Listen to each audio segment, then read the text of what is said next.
Hello, viewers. This is Dr. Qamar Cheema, and I'm thrilled to have with me Mr. Asfandi Armir, who works for the USIP in Washington. Thank you very much, Mr. Asfandi Armir, for your time for my YouTube channel. Thank you for having me, Dr. Chima. Thank you. So, Mr. Asfandi Armir, I requested you for today's talk, and the purpose of talk and the subject of the talk is to understand from you, since you have worked extensively on Pakistan's militant landscape and about the non-state actors in Afghanistan, Pakistan, and in the region. So, I and my viewers wanted to learn from you that how do you see Pakistan's security landscape? On one hand, we have seen that in Afghanistan the Taliban are in power, and Pakistan is finding having a trouble in chalking out that how to move forward with the Taliban. And then we have the Baloch militants who are targeting the writ of the state. So, how do you find the Pakistan's militant landscape? What is your observation and assessment and finding and research as well? Sure. Um, so, in my tracking, I think there are two major anti-Pakistan militant threats that are live and in many ways vibrant and are posing a growing threat to the security of Pakistan. The first one is the Tehreek-e-Taliban Pakistan, also known as the Pakistani Taliban. Now, this group has been around for a period of time, but over the last year, it appears that the TTP has really regenerated, and it initially stepped up its violence in Pakistan. After the Taliban's takeover, and overall, this group is looking very formidable. And one of the main drivers of the strength of this group is the safe haven it has in Afghanistan under the Taliban's government. The Taliban government, while they were an insurgency, had a very close relationship with the TTP, and since taking power, they are supporting the TTP. The TTP has de facto political asylum in Afghanistan, and it is able to use that asylum to recruit, to train its people, and position themselves in a way that they can attack Pakistan. That's the first threat. The second threat is the threat of ethno-nationalists in Balochistan, but also beyond. So there are many different groups in the province of Balochistan which are waging an armed struggle against the Pakistani state. And these groups have become more lethal over the last few years. It appears that, unlike some of the other groups that were of concern, say a decade back, the groups that are active these days have access to suicide bombers. They're able to conduct complex attacks. They're able to pick out strategic targets such as Chinese workers, diplomats, other Chinese interests in Pakistan. So the Baloch insurgency is also looking increasingly dangerous, and it is not clear if Pakistan has figured out a response to that growing threat. So, the most important factor is that we have seen that some sort of a merger between the TTP and the Baloch militants. How do you see this is going to affect the Pakistan's security apparatus? Do you believe that this concerted effort by both of these groups are going to be challenge for the Pakistani states? Because recently, the Baloch militants have given a statement that they are going to challenge, they're going to target the foreign investments in Balochistan, which are from Canada, other than the Chinese investment. So, do you find a synergy between both is a more bigger challenge for Pakistan? So I don't see any formal merger or declared alliance between the Baloch separatists and the TTP. But I do sense a recognition on part of both the movements that they can benefit from coordinating with each other, from politically coordinating with each other. So let's start with the TDP. I think TDP has a long expressed sympathy for the cause of the Baloch. It has placed Baloch high in the list of nations or nations or groups within Pakistan which are not being treated well by the Pakistani state, and they say that they are sympathetic to them. There have been reports over the last few years that the TTP has helped Baloch insurgents with some kind of training. I think some of those reports are available in the public domain as well. And then more recently, what TTP has done is that it has started messaging, towards the Baloch youth. So they have a propaganda stream which is geared towards Baloch youth, and it's unclear how much that propaganda is resonating, but it's something that they seem to be fairly committed to. The TDP has also tried to expand its presence in parts of Balochistan. So recently, they were able to merge a group of Baloch militants. So not ethno nationalists, Islamists, but they were able to merge a small group of Baloch into their movement. So the TDP sees opportunities in Balochistan, and it is keen to capitalize on them. On the part of the Baloch, I think they are uncomfortable with the political program of the TTP, and they're unsure as to how much they can work together. But at the same time, much like the TTP, they also see opportunities in coordinating with the TTP. I think they're keen on training opportunities that the TTP might offer any kind of material help. They certainly copy, emulate the TTP among other Islamists in the region. So some of their complex attacks or the tactics that they've employed in their complex attacks seem to be drawn from the playbook of groups like the TTP. So, Mr. Aswan, yeah, how do you see that? Or do you find this observation correct that the Afghan Taliban are using TTP as a leverage for talks with Pakistan, or using as a leverage to have benefits from Pakistan? Because the Afghan Taliban are engaged in facilitating TTP and Pakistani authorities. There are people in Pakistan and the world as well. They believe that the way Pakistan used Taliban as a leverage with the rest of the world or with the Americans, that is, the Taliban are just replying in the same coin, and they are using TTP as having a leverage over Pakistan. How do you see this? So first things first, there is a very close relationship between the Taliban and the TTP. And this relationship has existed for a long time now, for almost 15 years. But senior Pakistani officials, policymakers would understate that relationship, would often pretend like that relationship doesn't exist, that these were two distinct entities which really had no relationship with each other. In fact, what we heard over the last few years in the lead up to the Taliban's rise to power was that the TTP was getting a lot of support from the former Afghan government, which was working in cahoots with the Indians, and that was the main external driver of the TTP's campaign against Pakistan. But since last August, it has become apparent that that was not the case. That the TTP is influenced by external actors, but the main political actor, which has the most influence on the TTP, is the Afghan Taliban. And in particular, the Haqqani faction of the Taliban is very close to the TTP. And so there are now reports of the TTP being able to expand its organizational presence in Afghanistan. There are lots of fighters of the Taliban who are working with the TTP. There are reports that some fighters of the Taliban are joining the TTP, that they may even be crossing into Pakistan on a regular basis. So there is a pretty robust relationship. So the question is why? Why is the Taliban so supportive of the TTP?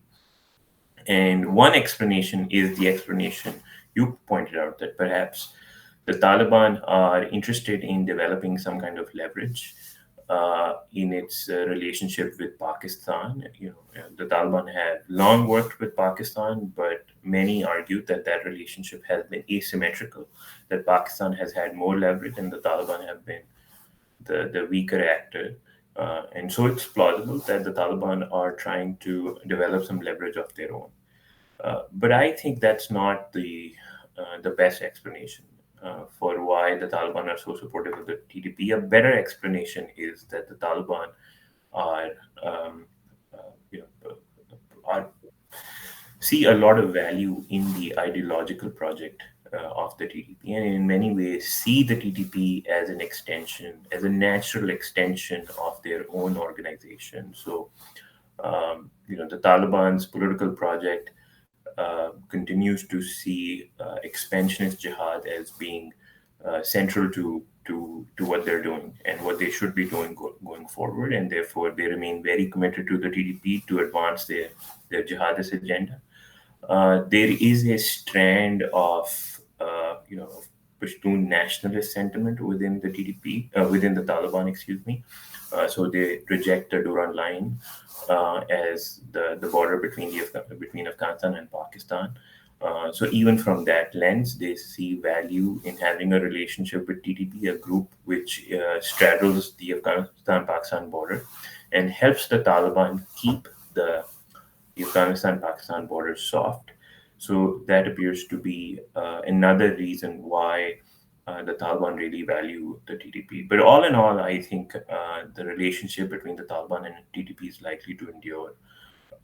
And there are many assumptions in Pakistan about how much the Taliban will help them on account of restraining or controlling the TDP. I think a lot of those assumptions are not grounded in fact or reality. They appear to be misplaced.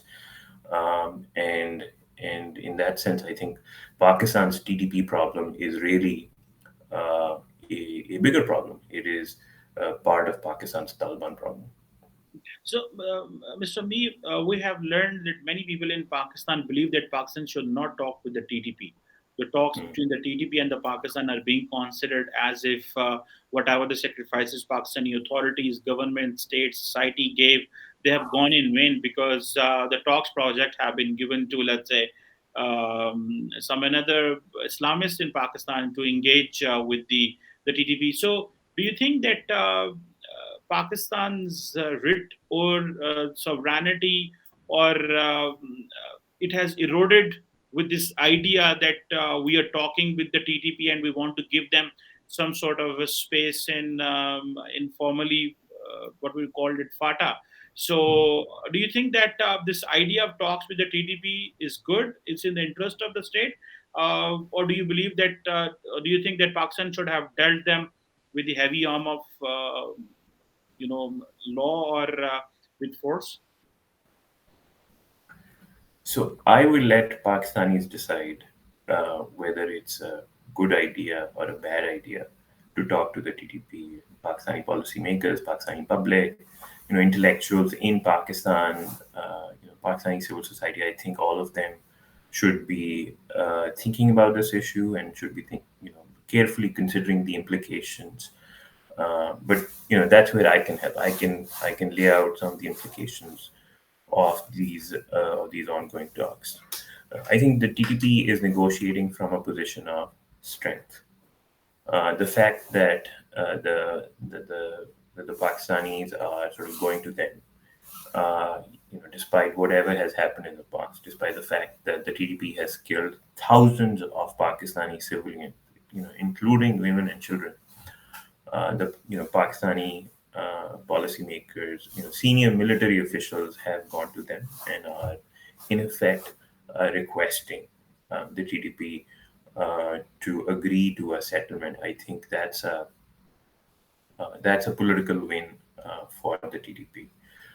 The fact that Pakistan remains unable to convince the government of the Taliban, which Pakistan has long supported politically and perhaps also in other ways, to restrain the TDP or to reconsider its campaign of political change in Pakistan is also to the benefit of the TTP. And I think uh, what this does is that it sends a signal to other militant forces in Pakistan that if you can wage a battle for a long enough time, that if you can exhibit resolve, if you can impose enough costs, then the Pakistani government will invite you to the table, and would consider the concessions, the policy concessions and changes that you seek. So in that sense, I think this process weakens um, the authority of the Pakistani state. Um, it's an open question if these talks will actually succeed. What the Pakistanis want is for the TTP to return to Pakistan, but also sort of disarm, dissolve their organization, and perhaps join mainstream politics. But it is unlikely that the TTP will disarm, or even if it disarms, say for a period of time, I think it will be relatively easy for it to rearm itself. I don't think that the TTP will dissolve itself, even if it were to dissolve its formal organizational structure. It is still a large enough organization uh, which will allow it to retain its informal structures across the Pakistani tribal areas as well as other parts of the country's northwest. So the TTP will remain a major, well, in fact, will become one of the more important political forces in the country's northwest. In the best case scenario, that there is some kind of political settlement.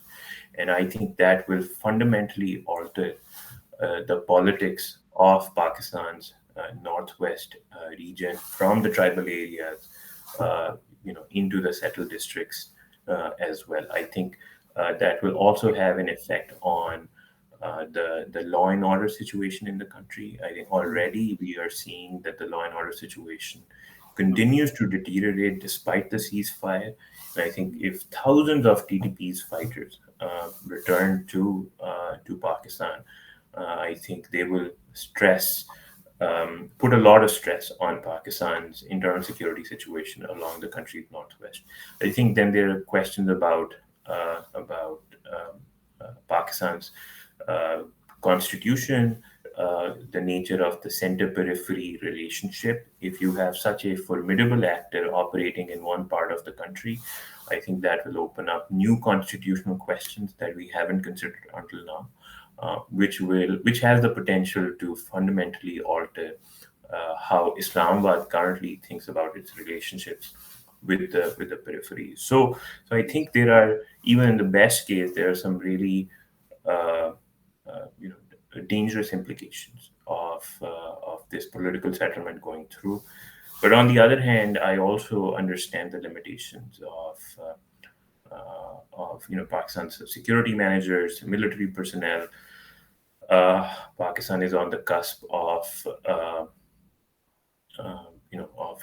of an economic default, and I think that has been obvious to people who are in the know that Pakistan does not have enough resources. So, continuing a military campaign, a large-scale military campaign, which would plausibly also have a cross-border component, I think is also not a viable proposition at this point in time. Last time when Pakistan waged a campaign against the TDP, Pakistani military was getting pretty big checks from the U.S. government. The U.S. government subsidized Pakistan's military campaign against the TDP, helped it consolidate. U.S. drone strikes took out the top leaders of the TDP a decade or so back.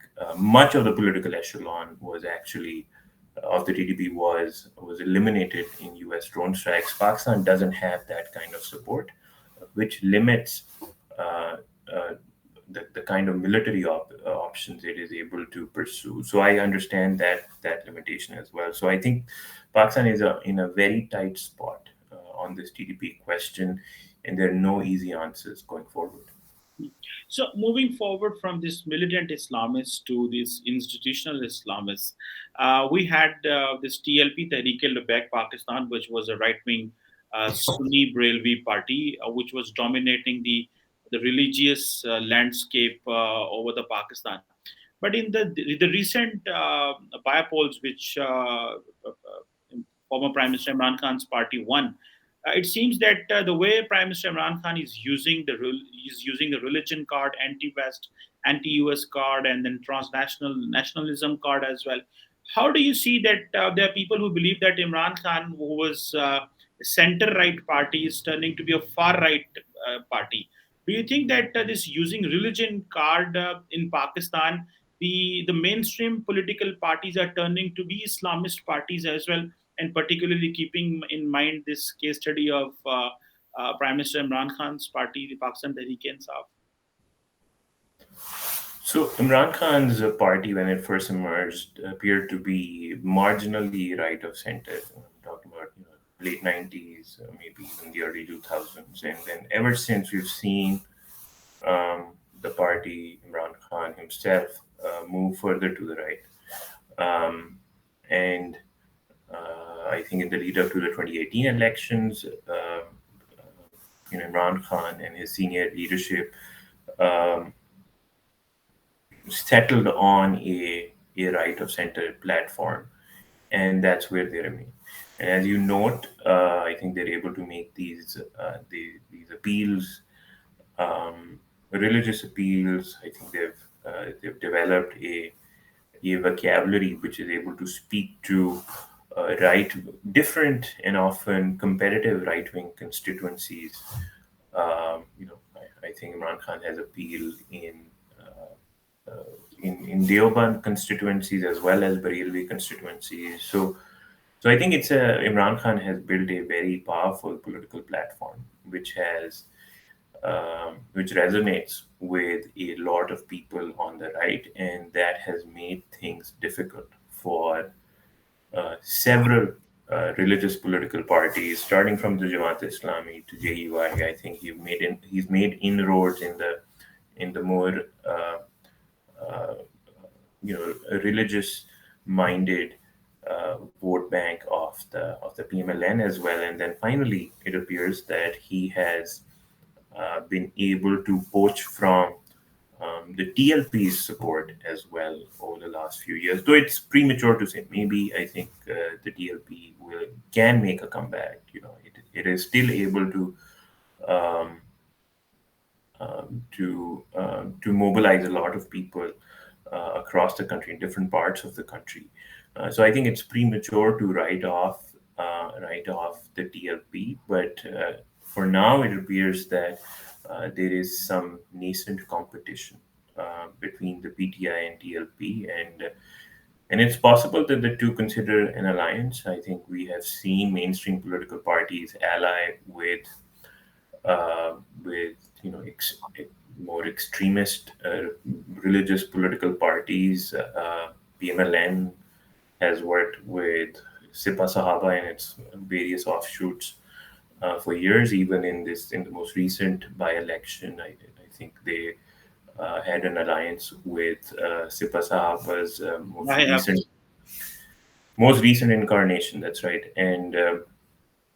um, and so I think there is an electoral logic um, for mainstream parties like PTI, like PMLN, and the PPP to ally with some of these more, what appear to be fringe movements. But at the same time, there is some some serious hubris in the PTI. I think they think that they are able to speak to voters on the on uh, across the right end of the political spectrum, and that they don't need to ally. That Imran Khan is sufficient, and he can speak to people and constituencies and get their support. So perhaps that will be reason enough for them to not ally with the TLP.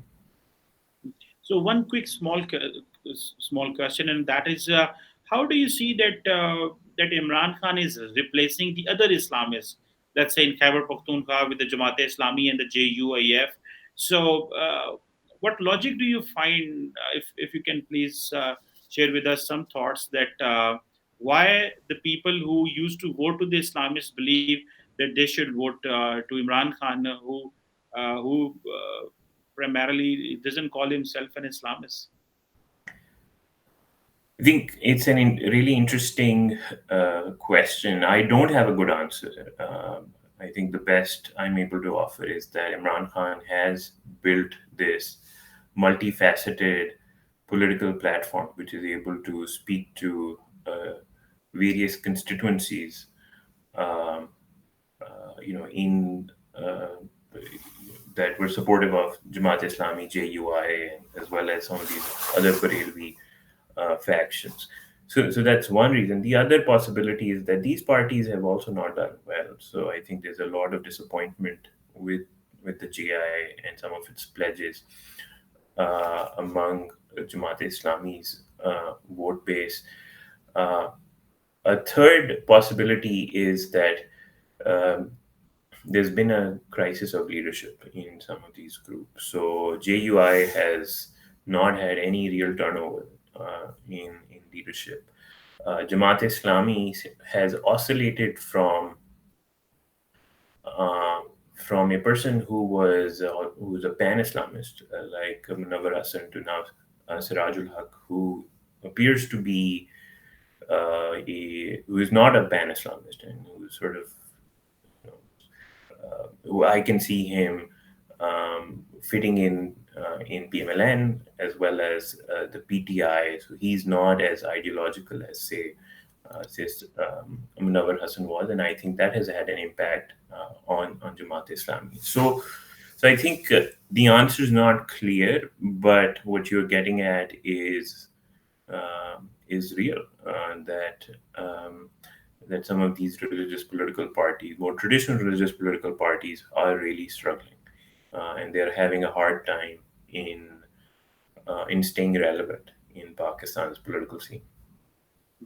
Anyhow, you have explained obviously the militant Islamists and these institutional Islamists, how they are impacting Pakistan's political and the security landscape. Thank you very much, Mr. Aswanya Mir, for helping us to understand from your research and from your analysis as well that how do you see these shifts and trends uh, and the future trajectories for overall scenarios which are emerging in giving circumstances. Thank you very much for your time. Thank you. Thank you for having me, Dr. Cheema. Thank you.